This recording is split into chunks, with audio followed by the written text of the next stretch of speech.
the Reddick kids. There's Bridget, Tyler, Tyrese, Wang, Damien, and Waynisha. Christmas is an especially happy time for them. We made our own ornaments. Mom Jennifer Reddick is trying hard to keep it that way. But she admits when she's alone, she worries about how she's going to afford Christmas this year. You know, you want to get a lot for your kids, and you can't do it because, you know, the bills and stuff like that. She and her husband are both commercial fishermen. Instead of home with the kids, Jennifer should be out on a boat shrimping. But since the spill, things have slowed down. With 6 mouths to feed, Jennifer tries hard to keep things going with little money. She's constantly fighting to get more money from BP. BP gave me some money, but it hasn't been what I'm making or was making. What do you think you would like? This year, Jennifer had to reach out for help with presents for her kids, so she turned to Vicki Perrin and Kendra Arneson. The women recently set up a local charity to get both food and toys into the hands of those in need in Plaquemines Parish. You have a Merry Christmas, sweetie. They couldn't stand the idea of children in their community going without on Christmas. That way, Christmas morning, when they wake up and their kids are yelling, "It's Christmas morning, it's Christmas morning," they can walk out there and they can see them open up the gift.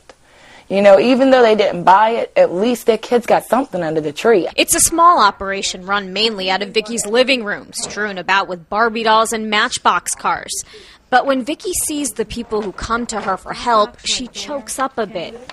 It's just when you live here your whole life and you know people and, you know their mom and their grandmother and you see them, they got the short end of the stick. Like I went and got you that heat and gave it to Kendra. And there are those who are too proud to ask for help, like Isidore Crapel, who everyone calls JJ.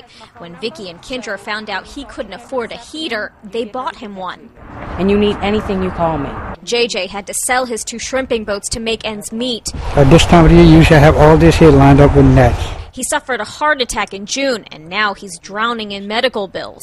I received another medical bill today that I still owe $500 at one place.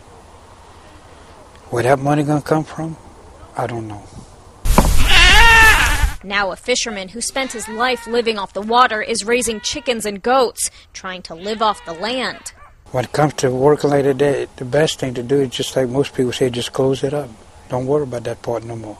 Although many of the families down here in the Gulf are barely getting by, many of them I talk to have a positive outlook. The only thing they ask is that the rest of the country not forget that they're still down here trying to make a living after the oil spill nearly wrecked their way of life.